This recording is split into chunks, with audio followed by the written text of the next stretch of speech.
Welcome to the Cup of Joe Show, where we explore the journey of recovery from alcohol and drug addiction. One story, one conversation, and one step at a time. I'm your host, Joe, creating a safe space for honest discussions about the challenges and triumphs of addiction and alcoholism. In each episode, we'll hear inspiring stories and uncover tools that make healing possible. Sobriety is not a one-size-fits-all journey, and you don't have to face it alone. Recovery is possible, and it's worth it. Thank you for joining the Cup of Joe Show. Now let's get started.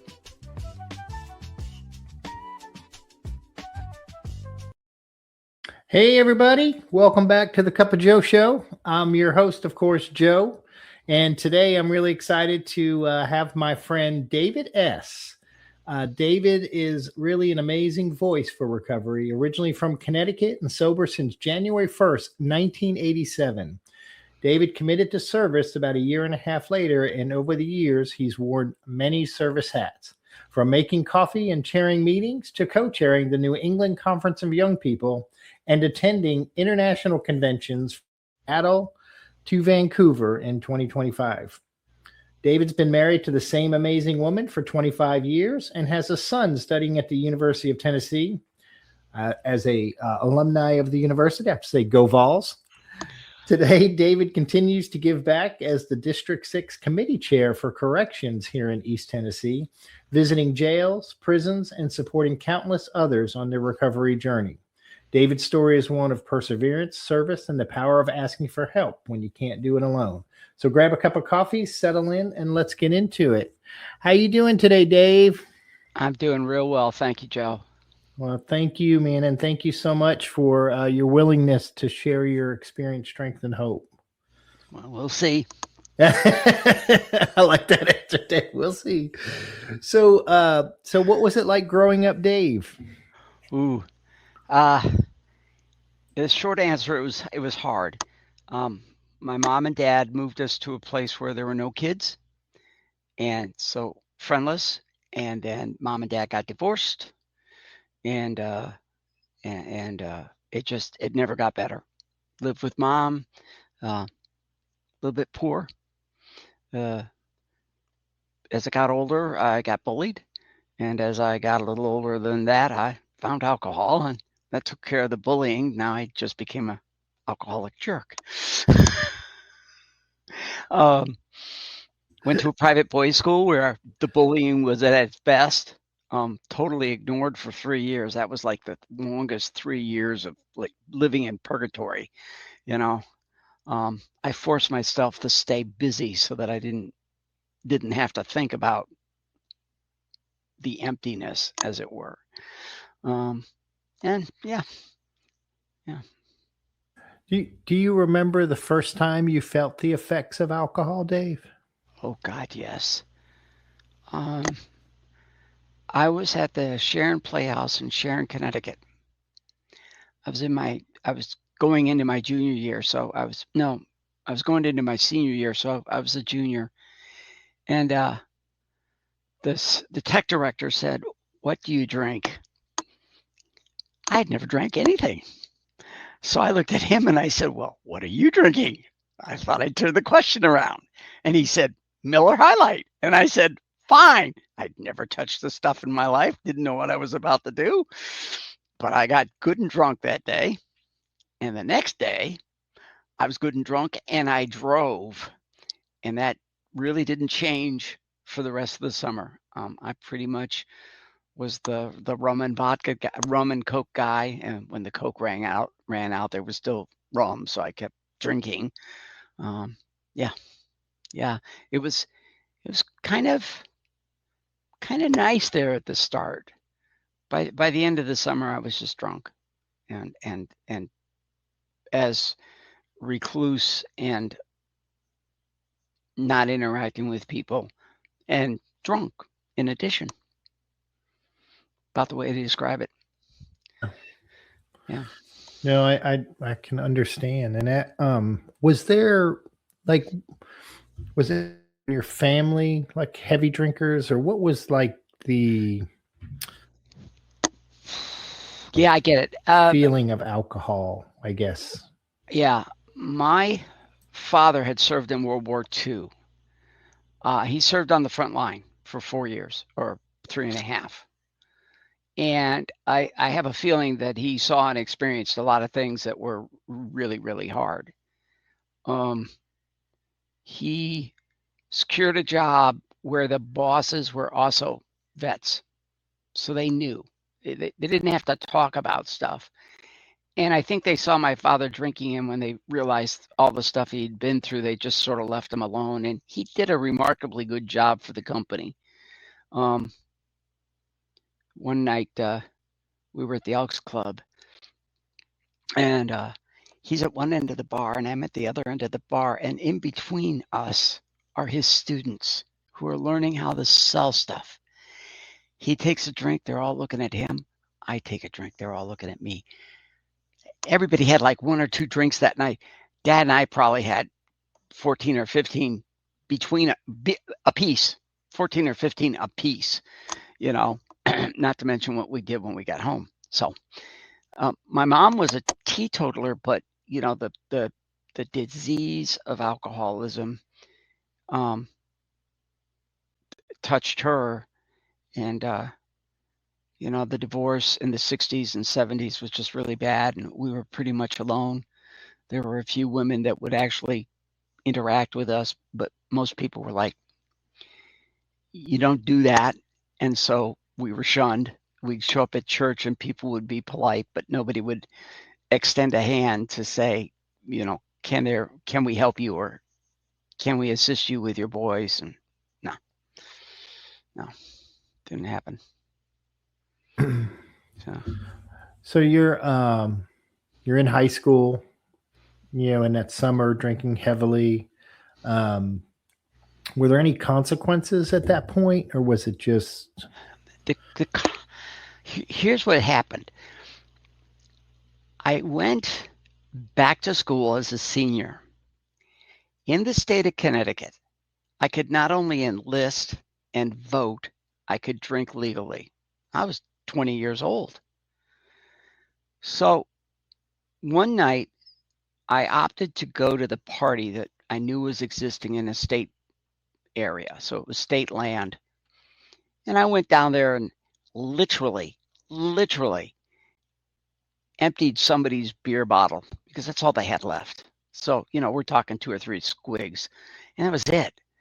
I mean, that didn't even wet my tongue, but the beer was gone. The party was breaking up. I had been late, and I wandered up and away from everybody and was sitting on this literally rock, and the park was called Steep Rock.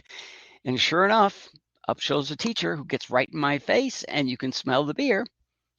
So as a senior, I spent 2 weeks in the classroom where they had all the freshmen and some sophomores studying as sort of punishment. It was particularly hard because some of the people that participated in giving me the punishment had been drinking at Steep Rock. And I'm looking at them going, you're screwing me. And I didn't drink hardly anything compared to what you were doing. And you're screwing. Oh man, it was one of those. And that was the first consequence of drinking. Yeah, that was the first consequence of taking a drink. There were others. Yeah, well, that's what I was gonna say. If you're like me, I know there was others, Dave. I know there was others. Did you think maybe I've got an issue at any point during this time, or was it not even a thought process? I think the alcohol was helping me to deal with the bullying, the loneliness, the emptiness, the despair. When I drank on campus, because I did drink a few times on campus, I was drinking with a couple of other people that were also drinking like me. But they hadn't developed the ability to drink like I had. So when I was drinking on campus, it'd be like 1 or 2 glasses of rum with Coke, and that was all.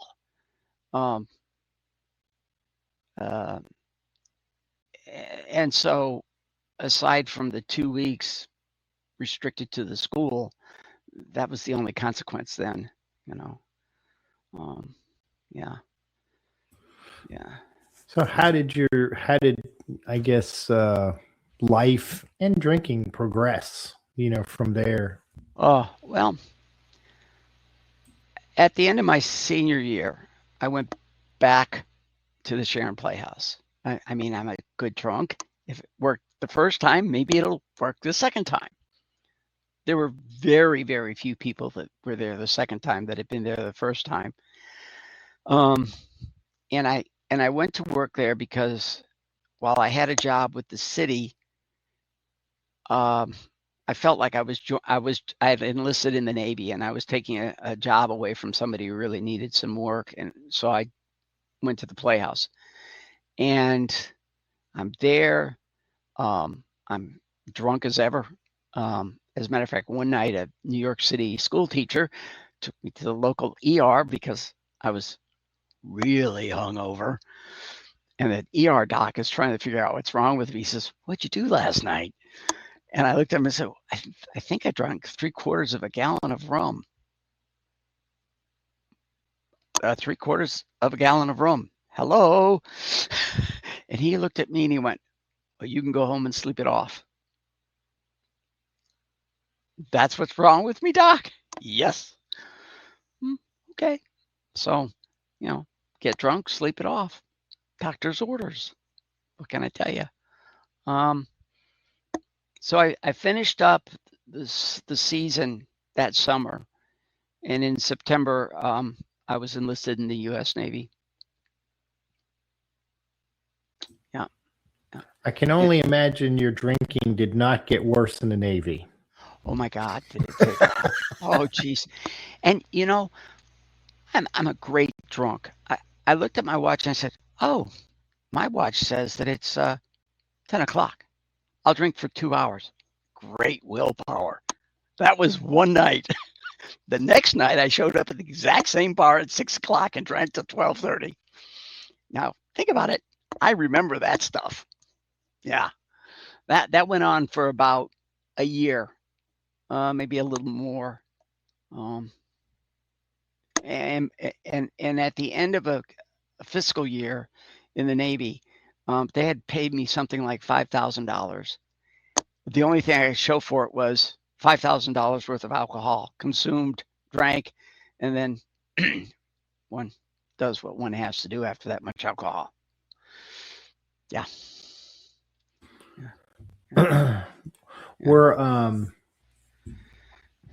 Did the loneliness and all that get any better in the Navy, Dave? Oh no. Oh God, no. See, now I'd had one girlfriend in high school in my sophomore year for 6 months. So the rest of that time in that school, no interaction with really anybody, and particularly none with girls. I mean, occasionally I would chat with one, but it was usually about homework or something pertaining to school, and never very long. I remember I told one girl the answer to a problem. It was a political drawing, and I gave her the answer, and she got an A. She showed me the A. I got a C with the comment from the teacher that he thought I may have had an idea of what I was talking about, but he couldn't understand it. So therefore, he graciously gave me a C, and I'm looking at her paper thinking, that's my work. She can spell, and I can't. And so not doing very well. And then of course I joined the Navy, and now I'm completely out of my element. I'm just too nerdy, too goofy, and too drunk, too consistently drunk to really do anything well. I got to third class. I mean, I got to fireman by virtue of the fact that I put in a year and a half, and they kind of advance you from apprentice to fireman because of time and rate. I mean, they just do.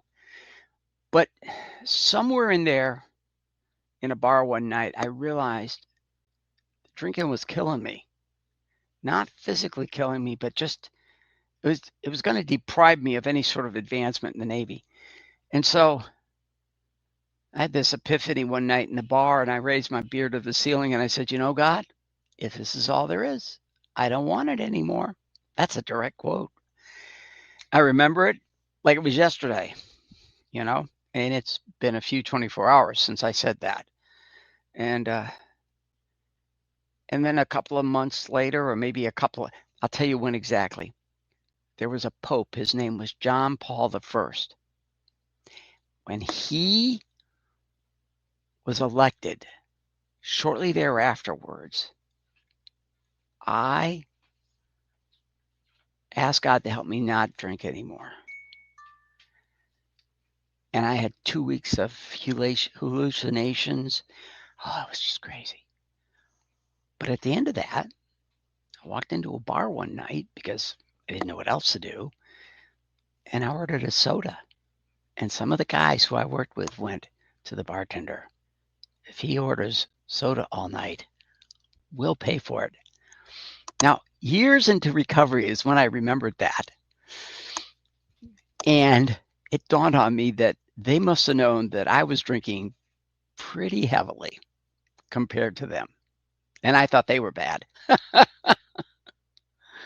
So the upshot of not drinking was the second ship, after I did that on the one ship, the second ship was the Puget Sound.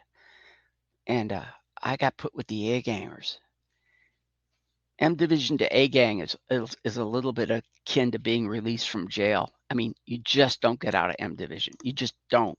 Not in 77, not in 70. You didn't. There weren't enough of us in the engine rooms.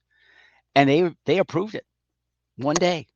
And so I found myself with A gang, and those guys were the Pentecostals, and they showed me a different way to live and function. And it was pretty amazing. They left, and now I had religion.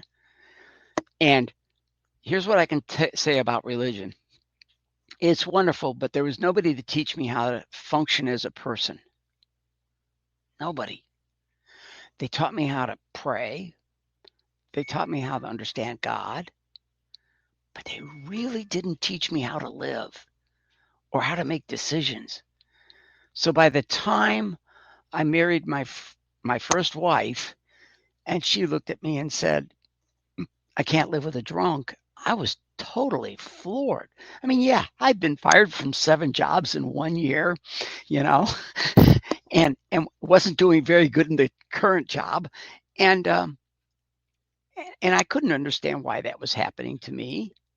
You know, I'm not. And then she says, I can't live with a drunk. And I'm like, honey, I'm not drunk.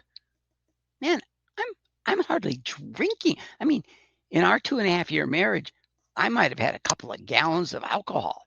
Now think about it.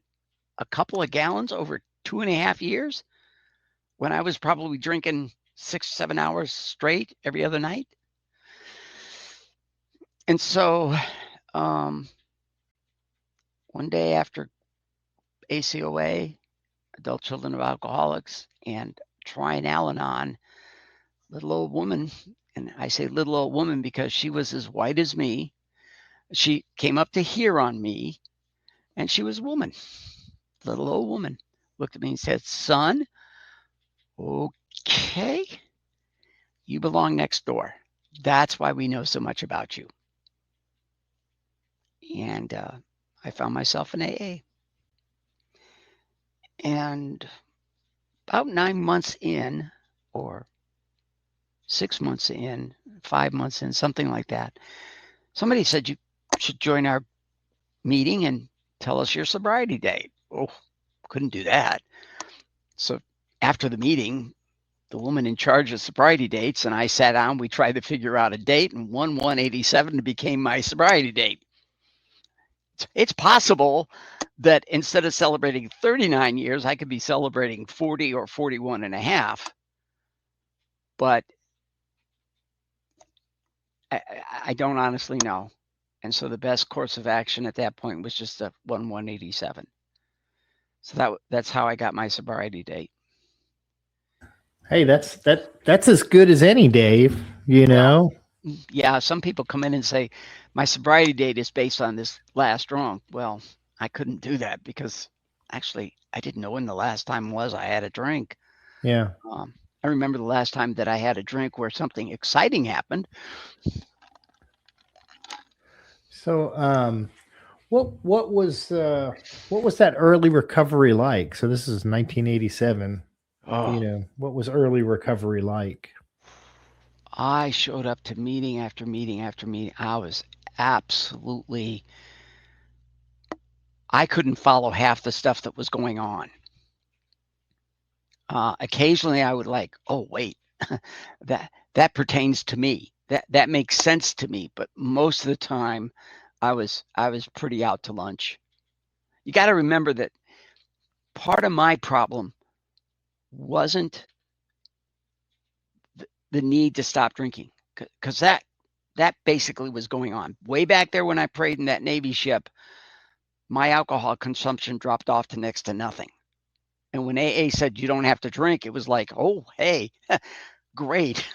I won't feel bad every time I take the occasional drink. So now I don't have to worry about that. So I'm that part was, in a sense, that was easy because now what I'd prayed for but hadn't really carried through on, I would have had 8 years of slips. Um, Now it made sense. Okay, just don't drink. Hey, no problem. I don't really feel the urge to drink. And when I do, I feel kind of crazy. But this thing, oh, it was a freaking mess. Bullied, lonely, no girlfriends, no ability to communicate with human beings. I mean, none. People would ask me a question and I would give a one-word answer and they would look at me like, are you going to say anything else? And I'm like, I answered your question. Um, my sponsor once looked at me and said, Dave, you got to learn small talk. And I had to ask Ethan what the hell small talk meant because I didn't even know, you know. So I was up against a couple of things. I was trying to learn how to live like an adult in a 30-year-old plus body when mentally I'm probably about 18. I'm trying to learn how to be responsible when I've been responsible all my life, but responsible not because I needed to be, but because everybody said I needed to be responsible. You know, um, case in point, my brother decided he was going to live with dad after visiting him, and he and I visited him and his mother for 2 weeks. And Pete said, "I'm going back with dad to Illinois." Well, I understood that. Pete was looking for a family. Pete was looking for life other than with our mother. But I'm the responsible one. I went home to mom, and you were asked earlier what my life was like. I got off the plane, got in the car. This was back when there was no TSA, no security checks. I got in that car. It was an hour and a half home. She didn't stop once. Not once did she stop telling me, why did I let it happen? Why was I not more proactive and prevent it? She was so angry with me, so angry with Peter. I mean, I listened to this for an hour and a half. You know, I am not there when I get into AA. You know, I had a therapist.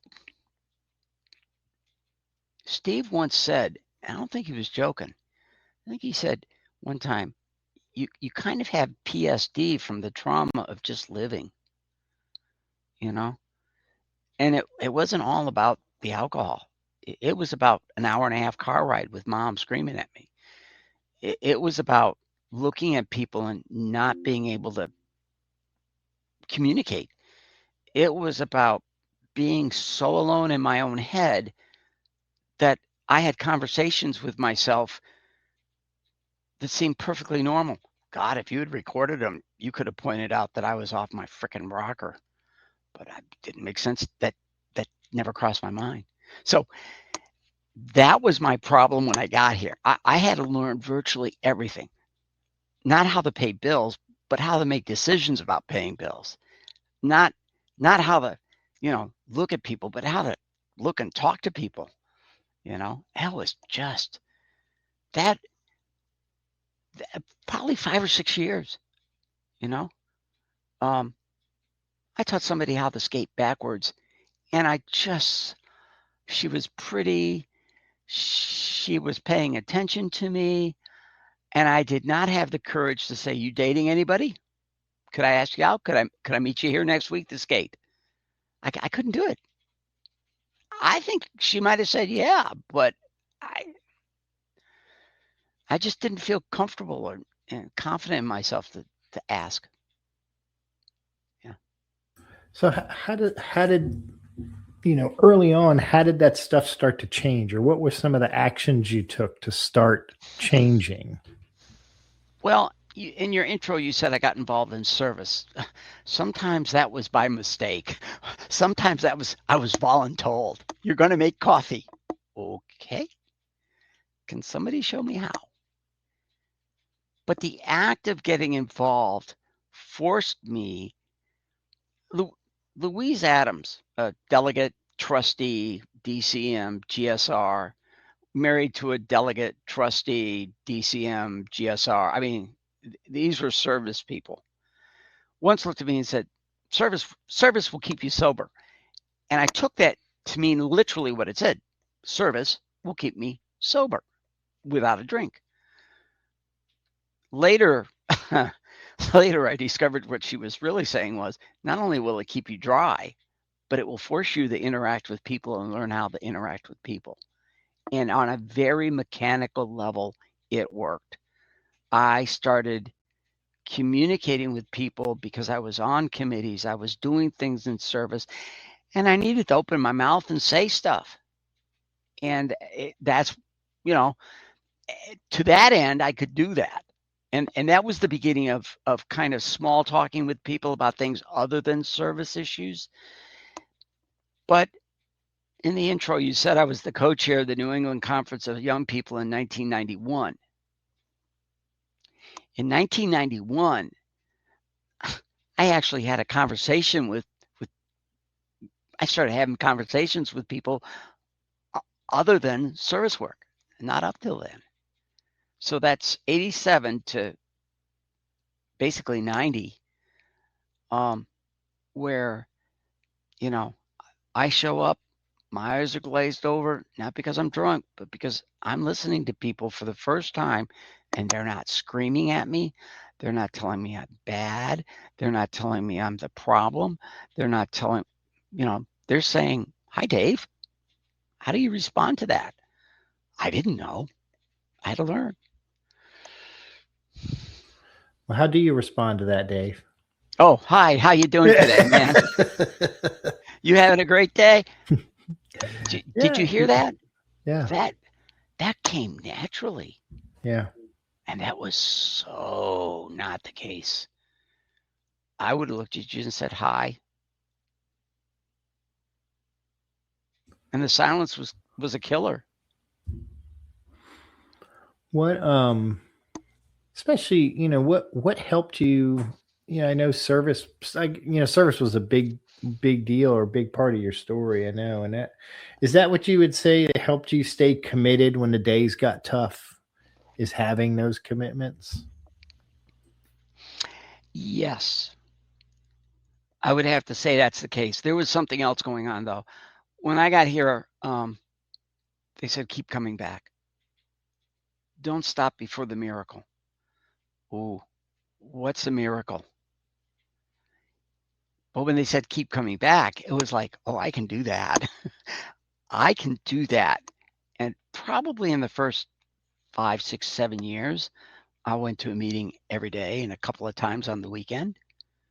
Um, and you would think with all that, I would get much, much better. But, you know, I had to be placed in situations where I could, talk to people and converse with people. And, you know, first girlfriend was kind of it was a show that ended very badly. And then there was another girlfriend, and it ended worse. But now the problem is that the first girlfriend, no feelings, were really bubbling.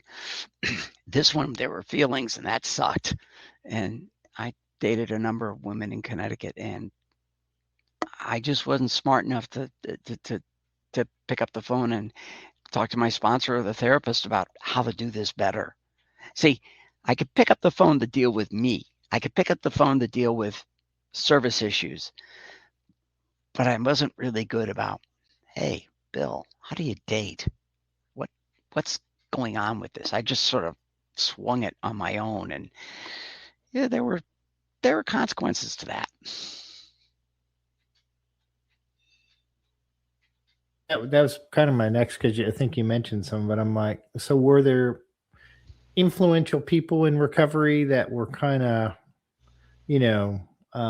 helping you along the way to kind of keep moving forward in a positive direction? Yeah, there was a guy named Ethan Yu. Ethan was there when I got there, and Ethan was very kind to me. There was a guy named Grateful Dennis. He was also equally kind. Grateful Dennis had served in World War II. Been a POW since the Angio beachhead. So he was a POW for about a year and a half before the war ended. And he was a really good drunk, because when he was released, he saw some wine bottles in the field, and he and another guy ran to them and consumed them quickly. There was Louise and her husband Norm.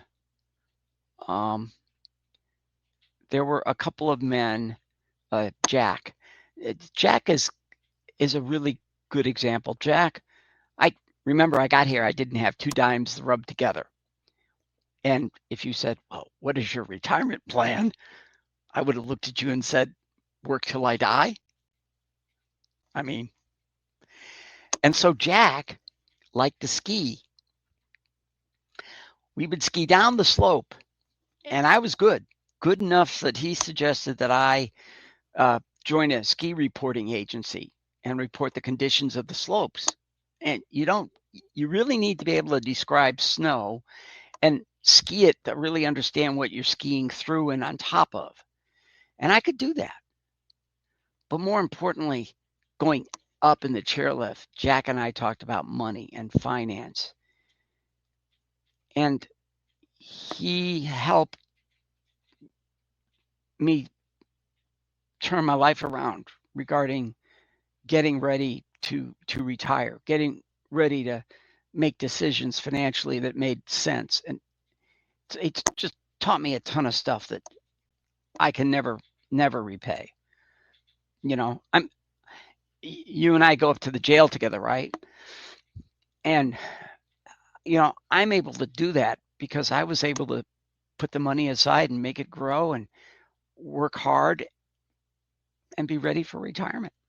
And that's when I got here, that wasn't on my horizon, but that's one thing. And then Louise and Norm were really very kind to me. Ethan, there were people that, and Bill, my sponsor, and a couple of other guys that I knew that were there, and really just kind of treated me like a son / adult that I was, and they understood I was messed up. They didn't expect great things from me like early on, but when I started doing some real service work, people were like,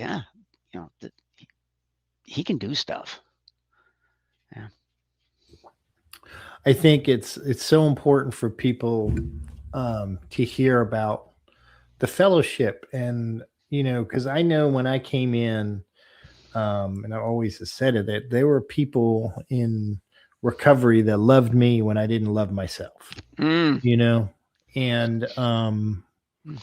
I don't know how or why. I mean, I was, for me, I just say for me, it was a God thing that there was people in that just would not give up on me, and I don't know how how that happened. I still don't know how that happened.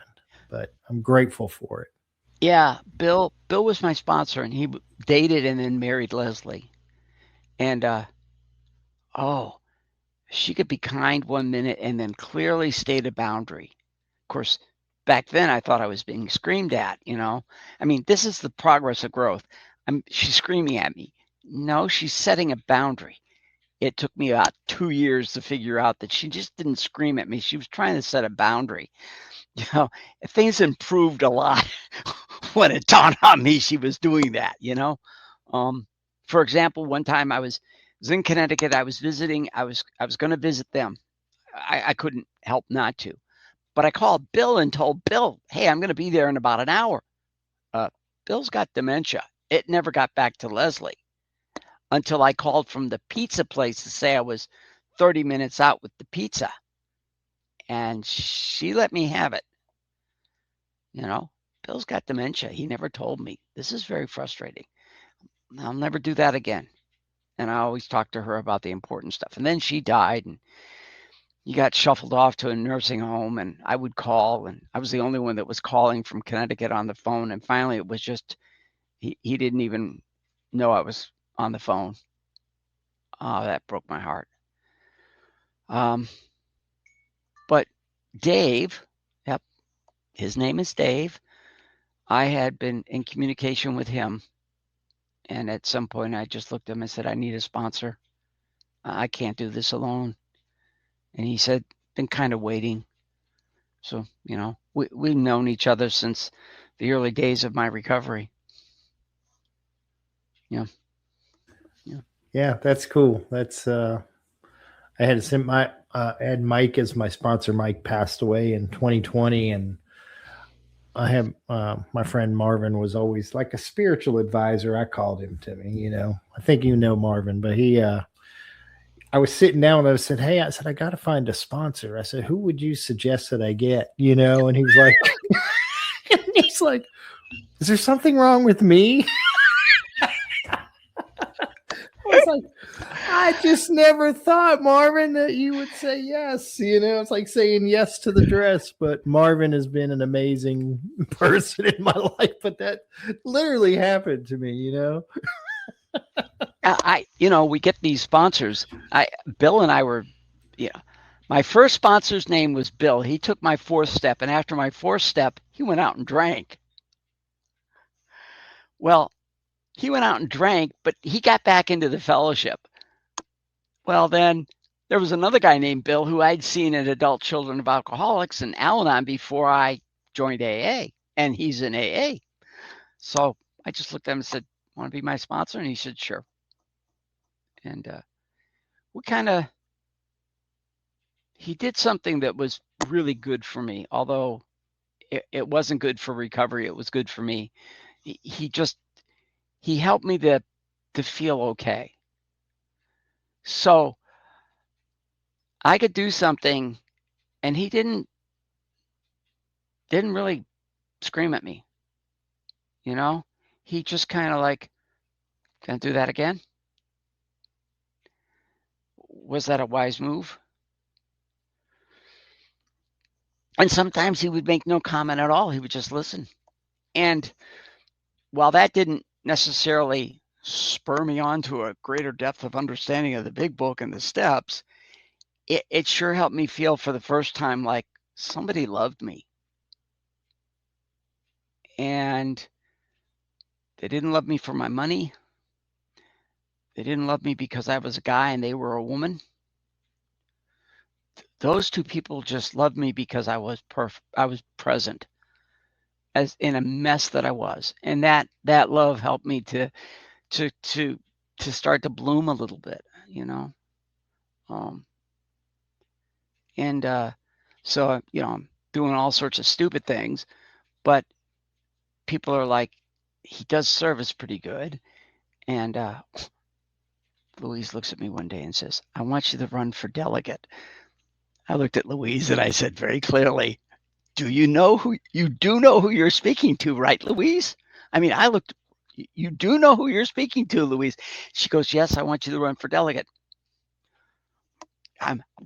Louise said, run for delegate. I'm running for delegate. I'm not going to incur her wrath. I had once, and that was enough. I went up and I stood for delegate. I got 40 votes. You know, that's awesome, Dave. Like that type, like you've like, that's what I think is important for people to know. And there's like service structure in recovery programs like AA that, and you've done a lot in that service structure, which is pretty remarkable, I think. Well, got to remember something. Service gave me a connection to people. That was something I never had before. And so all of a sudden I'm talking to people. I'm going out for hot dogs with people. I'm going out for ice cream with people. Ethan invites me to Friendly's ice cream, which in New England was a big thing. And, I'm beginning to feel okay, and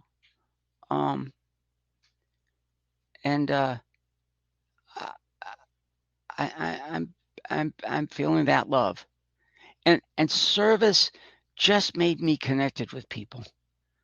And as lonely as I was for that, service really was incredible. Here's a story I don't rarely tell.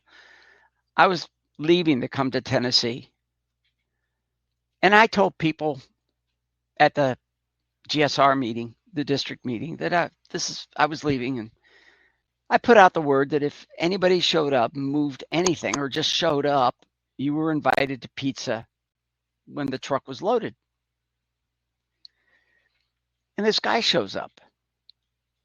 He moves a piece of furniture, helps organize the trailer a little bit, but doesn't kill himself.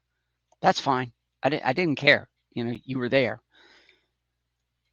And I said, thank you. And his words were, I never help anybody. I made the exception in your case because of the service commitments that I saw you do. Yeah. And of course, he had pizza. But see, I was moving to Tennessee because I thought this woman that's sitting upstairs that I've been connected to for 27 years,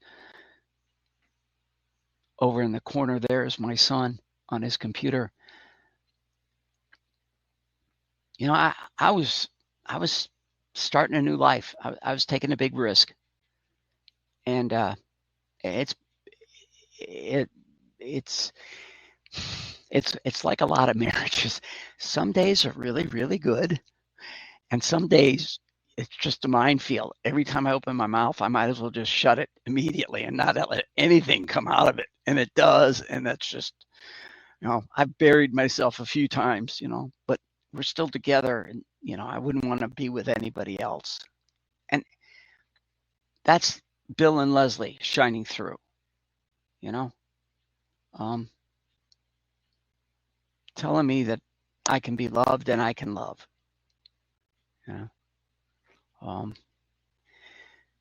You wonder where this takes us.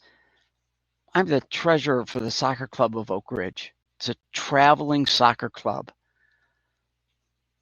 I don't know the first thing about soccer, but when they have a financial question, they come to me and they ask, and I tell them what I think. And they all know I'm in recovery, and they have no clue what that means, honestly, but they know one thing: they can trust me. Every dime is where it's supposed to be, and they've never called me to say we're missing something. Not once. The church is the same way. This is the first time in my life where at the end of church, I chat with people, and nobody goes running for the restroom or running for the doors. They chat back at me. I can tell when I'm not doing well at it, and I never used to be able to do that.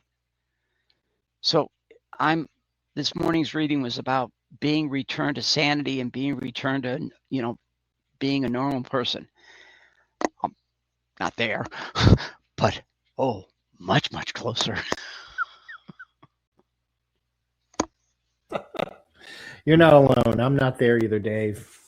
And I'm okay. I'm okay with that. But, um, so how do you define success in recovery now?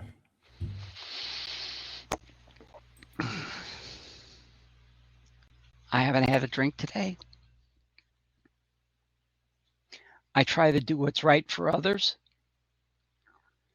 I was in the parking lot. My son and my wife are going into a store to do some crazy shopping in a foreign store with stuff I don't even understand, but they do. And this guy was sitting there trying to change a tire. And they said to me, "Are you coming in, Dad?" And I said, "No, I think I'm going to watch somebody change a tire." So I got out of the car, walked over, and the guy looks up at me and I said, "Can I make a suggestion?" And he looked at me and I said, let me ask this. Have you ever done this before? No. Okay. I've done it a few times. A few. Emphasis, few, right? 6 or 7 or 8 or 9, 10 or 12. So I gently, nicely walked him through how to change a tire. And he was tightening up the last lug nut as my son and my wife were coming out. My wife looks at me and she says, "What'd you do?" And I said, "I taught somebody how to fish."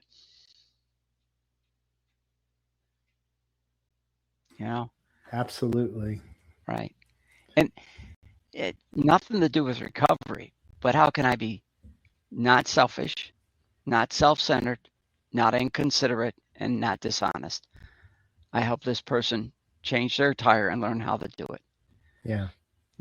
I did it another time, and when I got done changing the tire for this very attractive woman on the side of the interstate highway, I had one Harriman police officer, one Roane County sheriff, and one state highway patrolman all watching me very carefully.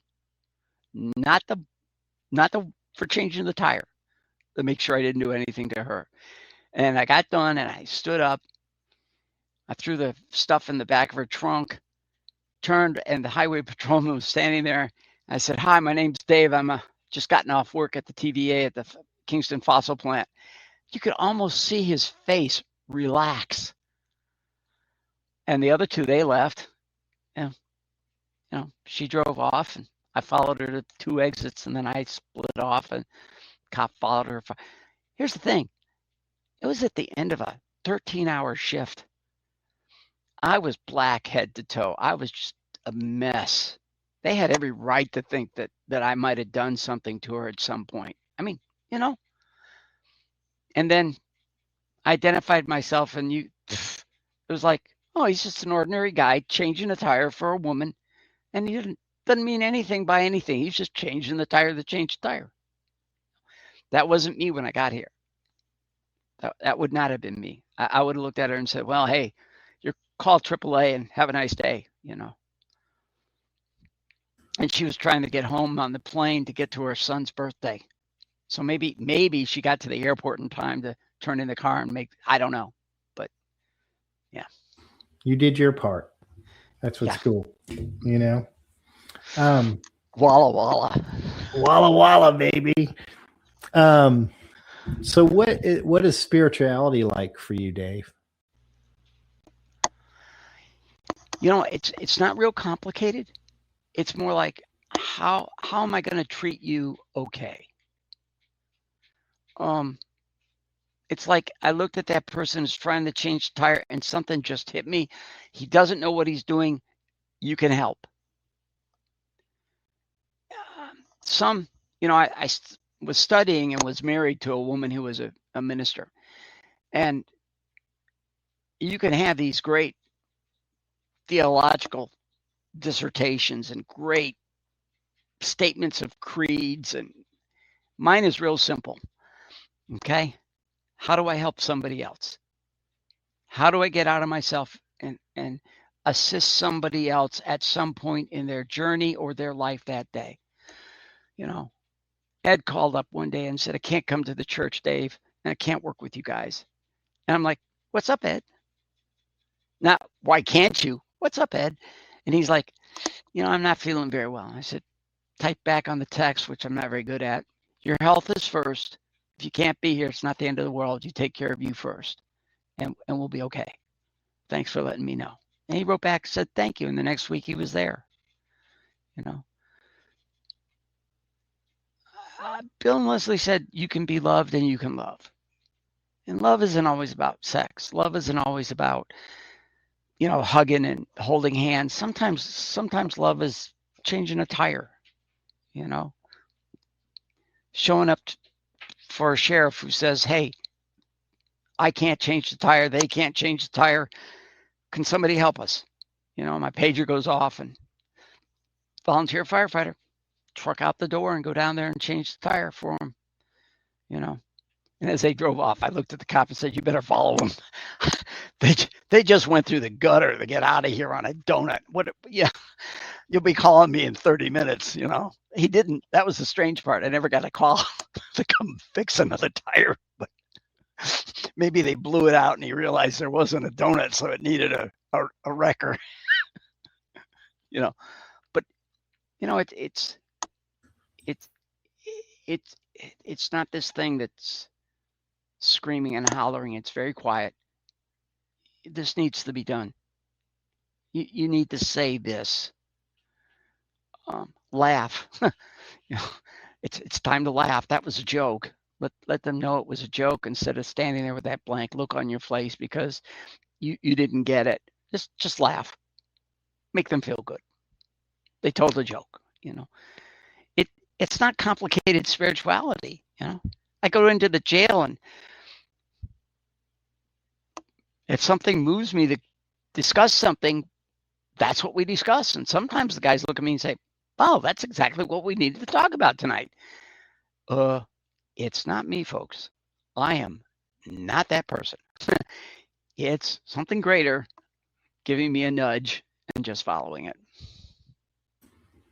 Well, you mentioned the jail and the prison service. We talk a little bit about that stuff that because you're the district chair for that committee, and can you talk about that a little bit? Well, ideally, what one is trying to do when one walks into a jail or a prison after being searched and background checked and taught a bunch of stuff that may or may not be relevant. Ideally, what you're trying to do is run a meeting. Let the guys in there have a meeting. I do it a little differently. I try to walk through a section of the book, kind of explaining what's going on in that section. What is Bill writing to us?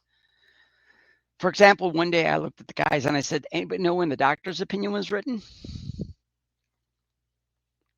Well, doctor's opinion is like 1938. Bill gets the book in publication in 39. Silkworth really did see people in Towns Hospital recover because of Bill's idea. So Silkworth is basically saying, I trust these guys because they're working with the people that, and getting somewhere with people that I could never get anywhere with because they were hopeless. I'm going to go out on a limb here. You and I are hopeless people, Joe. That was where I was at when I got here. I was hopeless. I had a therapist work with me for 5 years. And his biggest comment to me week after week, don't stop AA. He didn't get anywhere with me. AA did. The guys in the fellowship did. Yeah. I was seeing a therapist before that, by the way, and she told me you better go to AA. That's what she told me. So let me finish this thing about corrections. So what I'm doing is I'm looking at people who are doing this over and over and over, and I'm trying to dive in there and say, do you feel helpless? Do you feel hopeless? Do you feel like it's going to go on for the rest of your life? The minute somebody says, yeah, man, and I don't know what to do about it, I say, listen to us. Just listen to us in a meeting. Put your paper down. It'll get signed. Listen. You got nothing to lose. Listen. You got everything to gain. It's going to take time. You know, they're just hurting people. And they're putting on a big show about being strong and a lot of things. But deep down, they're just hurting, you know, and deep down, they don't have a clue what to do differently. And boy, I identify with that, because the only difference between them and me is I never got caught for my drunk driving, and I did enough of it to spend time in jail. And I never got caught at anything else I did that would have put me in the jail.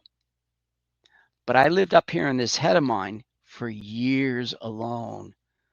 And that was jail. That loneliness, that despair, that hopelessness.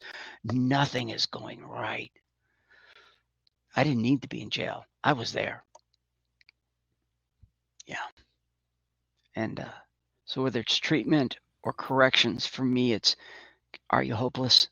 Because I got a way out. And it's not my way. It's AA's way. And if you don't want to listen, guess what? I don't care, because you can do this again and again and again. And people look at me like I'm crazy, man, but I'm not, because they've raised their hand and said they've done it again and again and again. Oh, Yeah. One of my favorite things at one of the clubs is on the door, it says, "Hope is found here," you know? And so, yeah, I think you're right. I mean, we lived in isolation and prison in our own minds. You know, I think, the difference between us and them really is location, at this point. I mean, so yeah, but I've had a wonderful experience in the short, been able to do it. And, with meeting, and it's been a big deal for me, and a great addition to my recovery for sure. Sure. And I got introduced to this in the mid 90s when my home group took on a commitment to go to a jail once a month. And that led me to understand that the guys in jail were just like me.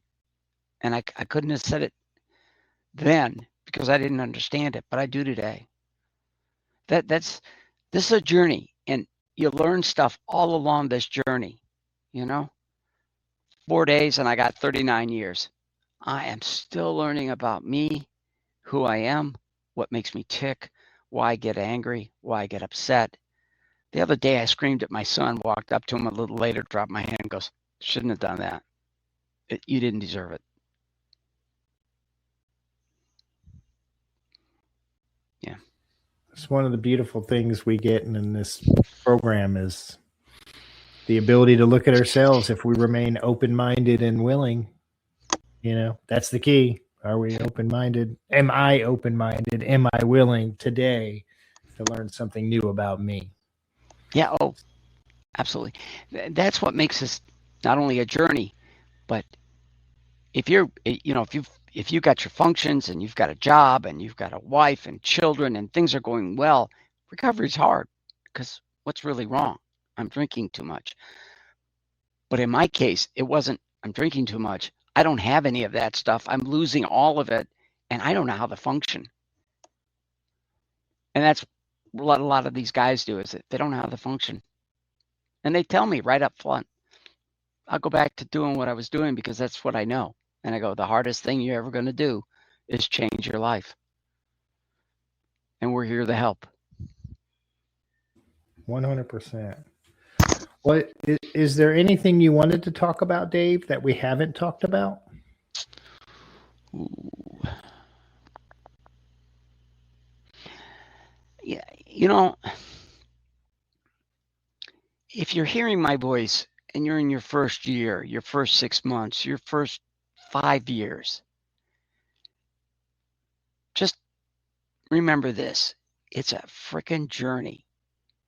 And there are plateaus. There are moments when you don't think you're going anywhere. Don't freaking give up. At the very least, don't take a drink and come back to a meeting. Talk to your sponsor, reason things out, and it will get different again. That's my 39 years. A plateau, talk to my sponsor, something gives at the right moment. I grow, I change. I get to a plateau where I'm kind of doing the same thing over and over and over, and then something, boom, walk into a meeting and all of a sudden I feel moved to say something, and then that just makes me think about something else, and then I just sort of sit there quietly thinking, oh my God, what am I learning? How can I share it? Yeah. That's pretty cool. Never give up on the journey, because I've lived half my life, little more than half my life in recovery, and this is the better part of it, the last 4 or 5 years. And I'm sure that 4 or 5 years from now, I'm going to go, this is the better part of it, 4 or 5 years. And it's fine. That's how it works. Bill writes about emotional sobriety. And I think once you're not drinking and once you start to learn to function, that's the next frontier. How am I emotionally stable in the face of disasters, water heaters going out, cats dying, family being upset over the death of a cat, water heater going out, dishwasher not working before Thanksgiving? You take it all in stride, but in the first couple of years, it's just one more crisis you can't deal with. Now it's more like, okay, we'll deal with it. And you're like me, Dave. You're like, holy crap, I got a dishwasher. That's a freaking miracle. I've got a car with actual tires on it that aren't like mix and match. That's a big deal. It's registered. And it's registered. I had a guy tell me I had a guy tell me one time, it's registered. He was so proud of that. And in his space and in his time, that was a major accomplishment. I can remember when it's registered, this condo is mine, was a major accomplishment. I'm sitting in the house that my wife and I proudly own and do not have a mortgage on. And when we bought this place, I thought, uh-oh, I'm working for a long time to pay this much money off. And we paid it off early. Thanks, Jack. What an amazing thing. What an amazing gift. Well, well, thank you so much, Dave, for sharing your story and sharing, the hope and really, I love that the focus you have on service and really emotional sobriety, and that is, I think that's such an important thing for people to hear. So I appreciate you sharing it. So don't be surprised this Wednesday night I act like a jerk. It's all right. I'll say a little prayer for you. Thanks. Well, I can't let you go without our rapid fire questions. So if you are ready, sir, what is your favorite recovery slogan? There, but by the grace of God, go I. What is your least favorite recovery slogan? Work it, you're worth it. I don't want to always do the work. Or better yet, live and let live is a close second. I don't want to always let them live. What do you think is your sobriety superpower? You asked earlier about spirituality, and I think it's when I'm sitting in a meeting and something comes over me to say certain things that I don't know why I say them. And then people walk up to me and go, that was perfect. Or the jail will look at me and say, we were thinking about that. That was perfect. That's the superpower. And I'm not going to call it's just it's what we all have. I mean, if we think about it, we all have it. It's that quiet moment when you hear something and you go follow it. That's pretty cool. If you could say one thing to your former self, what would it be? You'll be okay one day. What song do you play to lift your spirits when you need a boost? Well, there was Man in a Bottle by, yeah. Um, it, Here's something. See, therapist said, listen to music, Dave. And I don't. But there are types of music I really enjoy. In the holidays, I like the Christmas music. But the rest of the year, if a song moves me, that's the song I listen to for a while. Real connoisseur here. Don't ask for names and titles and dates and places and the songwriter and the singer because it ain't happening. It's okay. It's all right. If you could grant yourself one wish to help with your recovery, what would it be? Wow. Just keep being patient. You know. What step do you love the most?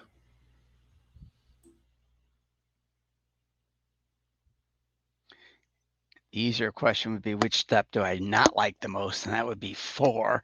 But having done it and understand what it's about, yeah. I guess it's the one where I make that decision. 3. Because that's what I did in the Navy. I made a decision and I didn't even know anything about AA, but I was making a decision because I was desperate. And when I realized there was more to it than not drinking, that was my second major decision, to ask God for help with the stuff other than just not taking a drink. The life that I have, the life that I really wasn't enjoying back then, what I am now. So I'll give you the opportunity. What step do you love the least? He's holding up the number 4, people, so you know.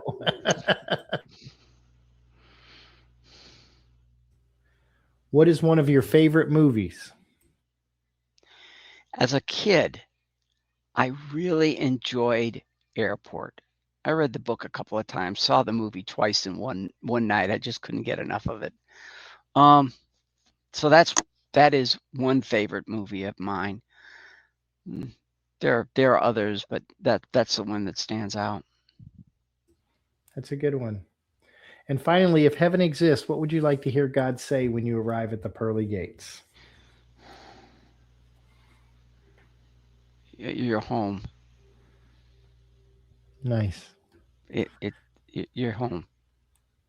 The suffering, the agony that sometimes I experience in my life today, I'm home. It's over. I don't have to have regrets. I don't have to have thoughts that come to me that just drive me right out my freaking mind. I mean, I'm doing great, and all of a sudden the thought just go boom, and it's like, okay, that ruined the rest of the day. You know, if I don't take a drink and I don't kill somebody, it's been a great day. You know, we reduce it to that. But yeah, I'm home. There's peace here. You're okay. You don't have to do anything. You're all right. Just sit tight. Life will be okay here. Well said, Dave. Thank you so much, my friend, for taking the time. Well, I hope I helped somebody, and if I helped nobody, I had a great time for an hour and 9 minutes so far. I can tell you helped me. So how about that? Well, that makes my moment. My son, on the other hand, is only thrilled that the hot water heater works and that Dad made it work. He will be taking a hot shower in joy tonight. So, way to go, guys! Way to go! And for the rest of you out there, please subscribe to our friends at thedailyponderables.com, your recovery source for inspiration and encouragement every day. A new episode of The Cup of Joe Show is released every Thursday at noon. Visit thecupofjoeshow.net, or you can listen to the show in your favorite podcast apps, Podbean, Apple, Spotify, YouTube, and others. Just search for The Cup of Joe Show. Don't forget the "the." Please like, follow, subscribe, and share, because somebody out there needs to hear this today. Have a good day, everybody. It's just a laid-back vibe, baby. We hope you enjoyed today's Experience, Strength, and Hope. We are so grateful you decided to join us. Please share this episode with someone who might need it. Also, don't forget to like and subscribe. Remember, no matter where you are in your recovery journey, you are not alone. Reach up and reach out to someone. Please do not suffer in silence. Until next time, let's take it 1 minute, 1 hour, and 1 day at a time. Thanks for listening to The Cup of Joe Show.